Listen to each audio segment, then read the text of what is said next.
অনুষ্ঠান সামৰিলে সামৰাৰ পিছত দেখিলে যে বহুত ভূপেন হাজৰিকা সমন্বয় ক্ষেত্ৰ সংৰক্ষণ সমিতিৰ সৌজন্যত গণশিল্পী ৰাজীৱ শদিয়ালৈ শ্ৰদ্ধাঞ্জলি অনুষ্ঠানত বিপিন চাওডাঙৰ সহধৰ্মিনী মনশ্ৰী চাওডাঙে কি কথা ক'লে আপোনালোকে শুনক তেখেতৰ অৰ্থাৎ ৰাজীৱ শদিয়াৰ মৃত্যুৰ সেই সময়খিনি কেনেকৈ বৰ্ণনা কৰিলে আপোনালোকে শুনিলে আচৰিত হ'ব আপোনালোকে যি আশাৰে তেখেতক এই সন্মান দিবলৈ আগবাঢ়ি আহিছে আমি নতৰে সেৱা জনাইছোঁ আৰু তেখেতৰ বিদেশী আত্মাৰ চিৰশান্তি লাভ যে আদৰ্শ হওক আৰু তেখেত এজন জাতীয়তাবাদী আৰু বিপ্লৱী গীতেৰে তেখেতে গতি উঠে মই এতিয়া আমি বন্তি প্ৰজ্বলনৰ পাছতে 1 মিনিট সময় আমি মৌনতা অৱলম্বন কৰিব বুলি আশা কৰিছোঁ গণশিল্পী ৰাজীৱ শদিয়াৰ শ্ৰদ্ধাঞ্জলি অনুষ্ঠানত সেউজপুৰবাসী ৰাইজে এনেকৈ 1 মিনিট মৌন প্ৰাৰ্থনা কৰে আমি তেখেতৰ গীতসমূহ নতুন প্ৰজন্মক আমি গোৱাৰ ব্যৱস্থা কৰি দিব লাগিব এই কথাখিনিকে সৰ্বগত কৰি দুআষাৰ বক্তব্য ৰাখিবৰ বাবে আমাৰ মাজত উপস্থিত থকা থানু বৰুৱাদেৱক অনুৰোধ জনাইছোঁ এটা অতি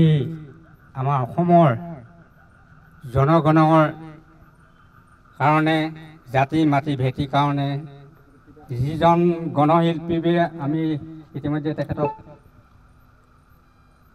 নামাঙ্কিত কৰা হৈছে আৰু কৰিব লাগিব তেখেতৰ আজি শ্ৰদ্ধাঞ্জলি জনাবৰ বাবে আমি যি সকলো ৰাইজ উপস্থিত হৈছোঁ সকলোৰে ওচৰত মই ধন্যবাদ জ্ঞাপন কৰিছোঁ গণশিল্পী ৰাজীৱ শদিয়া দালৈ আজি শ্ৰদ্ধাঞ্জলি জনাবৰ কাৰণে আমি সমবেত হৈছোঁ কথা আচলতে কি কম ভাবি পোৱা নাই মই এনেকৈ কান্দি পোৱা নাছিলোঁ সিদিনা হঠাৎ যেতিয়া খবৰটো পালোঁ এতিয়াও চকু চলচলীয়া হৈছে বৰ সেইদিনা কান্দি পালোঁ মই কেইটামান ক্লিপ দেখি বহুত দুখ লাগিলে আৰু তেতিয়া বহুত কথাই অনুভৱ কৰিছিলোঁ শিল্পীসকলৰ জীৱনবোৰ কেনেকুৱা আৰু শিল্পী হ'লে কেনেকুৱা শিল্পী হ'ব লাগে আমাৰ সমাজত বহু শিল্পী আছে বহুতে পৰিচয় পোৱা নাই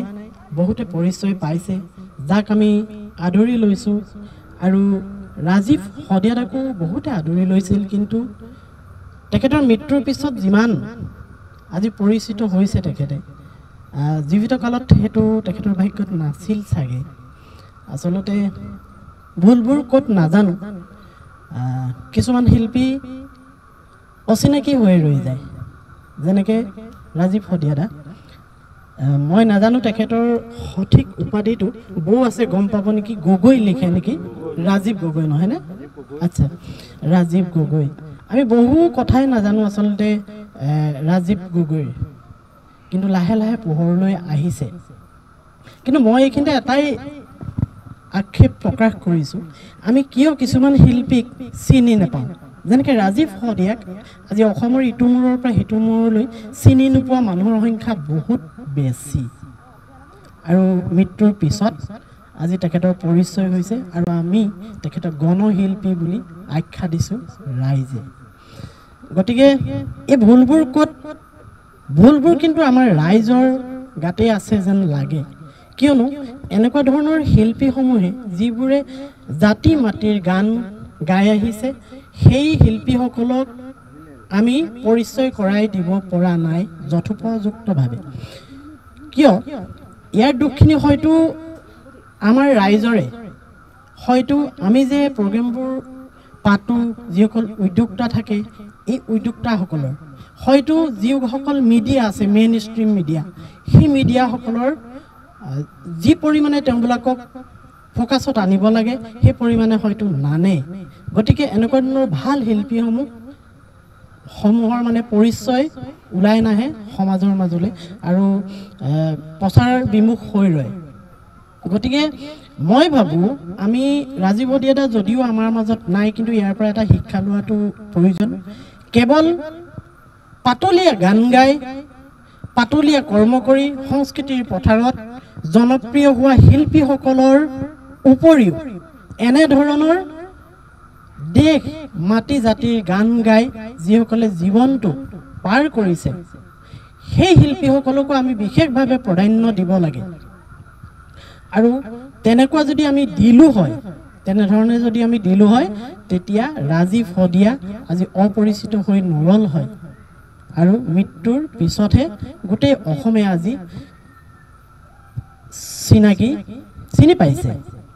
আৰু এটা কথাই অকণমান দুখ দিছে শ্ৰদ্ধাঞ্জলি অনুষ্ঠানত এই কথাটোৱে স্থান পাবনে নাই নাজানো হ'লেও মনৰ খুব প্ৰকাশ কৰিবৰ কাৰণে কৈছোঁ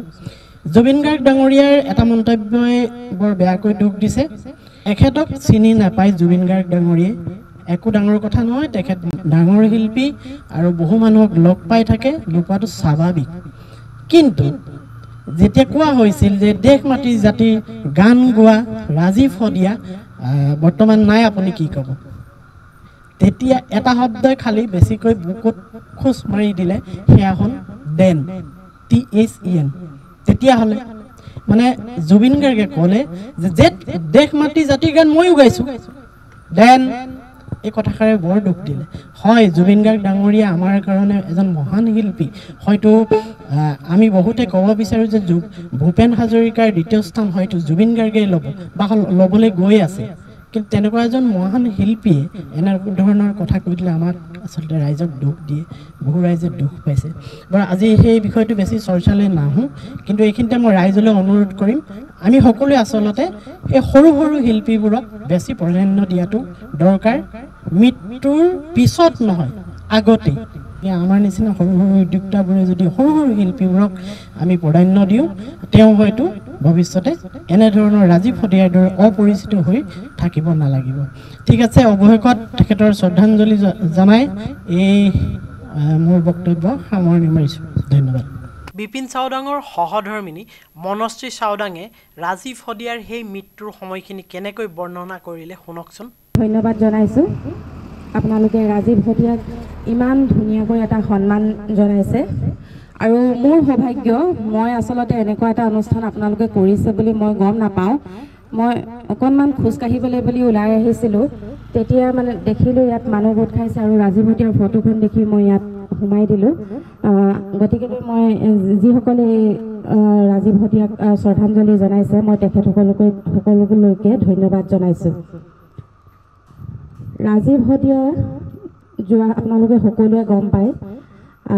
12 তাৰিখে প্ৰগ্ৰেম আছিলে ফিল'বাৰীত আৰু মোৰ হাজবেণ্ড বিপিন দাৰো তেওঁৰ সেইদিনাখন তিনিচুকীয়াত প্ৰগ্ৰেম আছিলে প্ৰগ্ৰেমৰ আগে আগে দুইজনে ফোনাফোনি কৰিছিলে যে মোৰ ইয়াত প্ৰগ্ৰেম আছে ফিল'বাৰীত আৰু গতিকে বিপিন দা আমি প্ৰগ্ৰেম অনুষ্ঠান শেষ হোৱাৰ পিছত আমি লগ লাগিম তাৰপিছতে যেতিয়া ৰাজীৱে দুটা গান গাই ঢলি পৰিলে আমাৰ তেখেতো ষ্টেজত গান গাই আছে তেওঁলৈ ফোন কৰি আছে তেওঁ গম নাপায় তাৰপিছত যেতিয়া অনুষ্ঠান সামৰাৰ পিছত দেখিলে যে বহুতকেইটা মিছ কল আছে তেওঁ লগে লগে ফোন কৰিলে আৰু ফোন কৰি ৰাজীৱৰ ঘটনাটো গম পালে আৰু তেওঁ খুব ততাতৈয়াকৈ ৰাজীৱৰ ওচৰলৈ গুচি গ'ল আৰু তিনিচুকীয়াৰ এখন হস্পিটেলত ভৰ্তি কৰিলে তাৰপিছত তিনিচুকীয়াত যেতিয়া ডক্টৰে জনালে যে ৰাজীৱৰ মানে বেছি